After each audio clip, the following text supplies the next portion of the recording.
Okay. Well, aside from all the literal stuff that Miss Ransdell did, she very much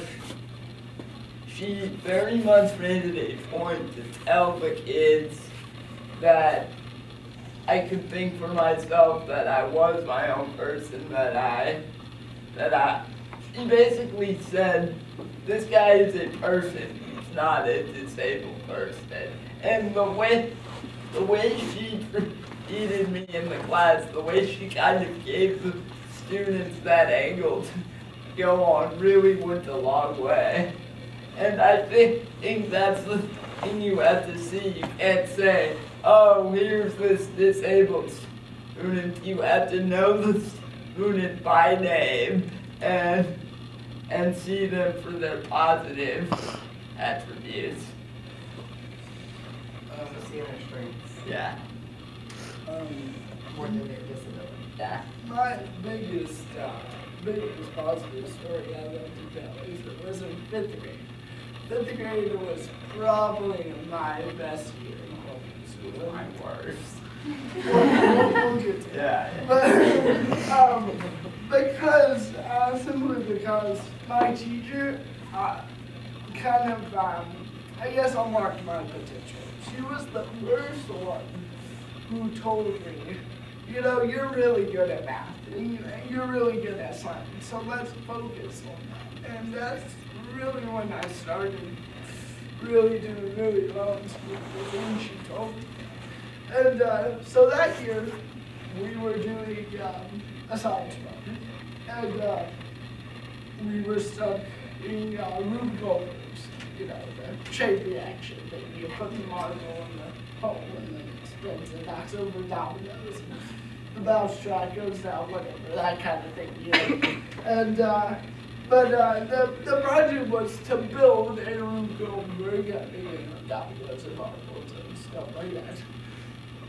And well, I mean, even though I'm not nearly as effective in my hands and stuff as Benjamin is, it's still very difficult for me to manipulate my hands for long periods of time.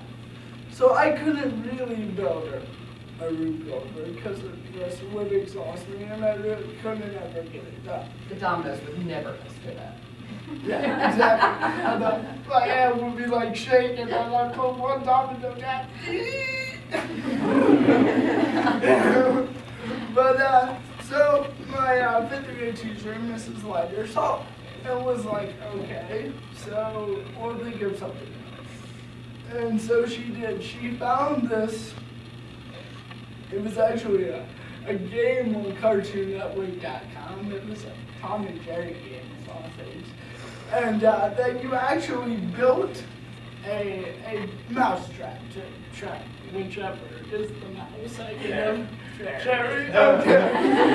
Built a trap to trap Jerry, but it was a Rube Goldberg. And I mean you know, mechanics of it were actually pretty realistic to what all the other kids were doing.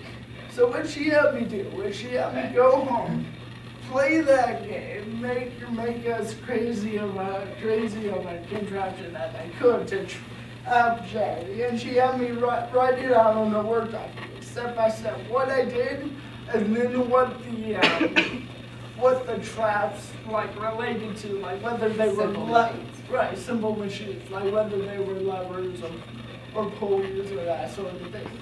And so then she had me print that out, and then make sure I kind of memorized what I did on the game. And then when it came time to present the Rube Goldberg, she put the web page up on the projector and had me go through my papers step by step and build that in front of the whole class. And so, I mean, it was like a virtual Rube Goldberg. That is what I remember as the best inclusive story, the best example of flexibility. It was in 5th grade when she did that, because I mean, I thought it was genius. I mean, I still play that. And it's just coincidental that he already love that kid. I did. So I actually did the project in like 2 minutes flat. But yeah, so that's fifth grade. There are several other little stories like that in fifth grade, kind of more minor stuff. But the biggest deal was just that she was flexible and believed in me. She saw my full potential and was like, we're not gonna have some project stop us. We're gonna include you in our class, but still find a way where it's not taxing for you to be included. You know, so. Do you want to piggyback off of that with your negative? Yeah. grade? 'Cause I Yeah. think that- Let's look at that from a, shall we say, different perspective. And my fifth class was doing the same project, and my teacher didn't really know what to do with me. She sort of just put it off and ignored it for a little while. And then when we finally got around to asking her about it, she goes, why don't you have your mom draw a little sliver of paper, write on a sliver of paper for you, and then you can name the simple machines there. So we do it, and I get there on the big project reveal day, and there are all these ginormous Rube Goldbergs. I think one was made out of Legos, all these enormous things, and mine was a little sliver of paper. I even said, do you want me to go up to the board to present this like everyone else? She goes, Benjamin, yours is a little piece of paper, buddy. I don't think it really matters that much. And that is not the way you want to go. So obviously Benjamin's was due several weeks before Mason's, otherwise we would have known ourselves to present the program, the computer program, to his teacher.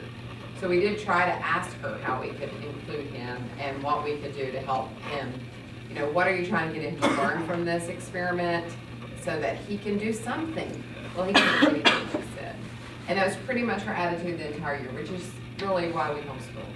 Because I couldn't just let him continue being an observer in a classroom. His attitude toward education was deteriorating rapidly. He didn't think he had anything to offer because there was very little expected of him.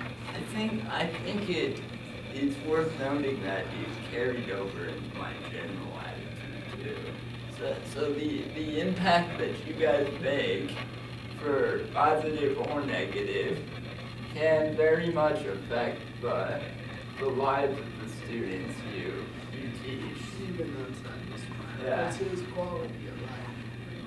Yeah. And it really all is, because if he's not, I mean, we're not. I can call it no.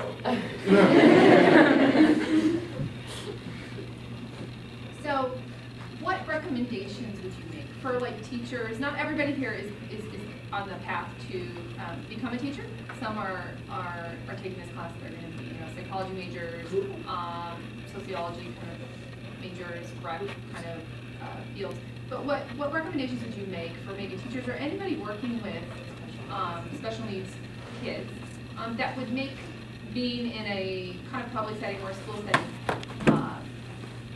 or where you would feel included in activities and you feel more part of what's going on there? What could be done? Well, first you gotta get over seeing it. Again, once you see them for the positive attributes, it helps get over it. And then I think. But when you say it, you mean the disability? Yeah. Like the wheelchair or the crutches or the person with the, is that what you're saying? Yeah. The Down syndrome, whatever. And then I think you can further that by pushing it. Make them work hard. Make them work as hard as they can. Push them, make them. Because when you push them, that's when they realize their full potential. Their work they're working hard to show you what they're made of and their potential. So having high expectations. yeah. High expectations that are reasonable, right? Yeah, I mean, some people aren't gonna be able to do as much as other people, depending on the disabilities, but you need to expect out of them the most that they can do, and don't talk down to them. all those majors you just listed, they all have to do with people, right? Sociology, it's the study of cultures and people, right? Psychology, you have to deal with people's mind. Teaching, you obviously have to educate people. They all have to do with various, interactions with people. And so my biggest advice would be that, like we've been saying, flexibility. Because as you can see, just between us, every disability is different. And we, by diagnosis, have the same ones, so you can only imagine how different ones with different diagnoses. I mean, right, there's a whole spectrum of autism, right? And honestly, there's a whole spectrum of cerebral palsy. It's not a picture of that, but and it's that way with a lot of disabilities. And so, that's mainly what you have to realize is that every disability is different. So the specific examples we give to you today may not be applicable to somebody on the more extreme side of the spectrum of autism, or someone with Down syndrome, that kind of thing. But the main thing I think we all three want you to hear is be flexible. I mean, I guess what I'm saying is there's no concrete science for how to do this, except just be open and realize immediately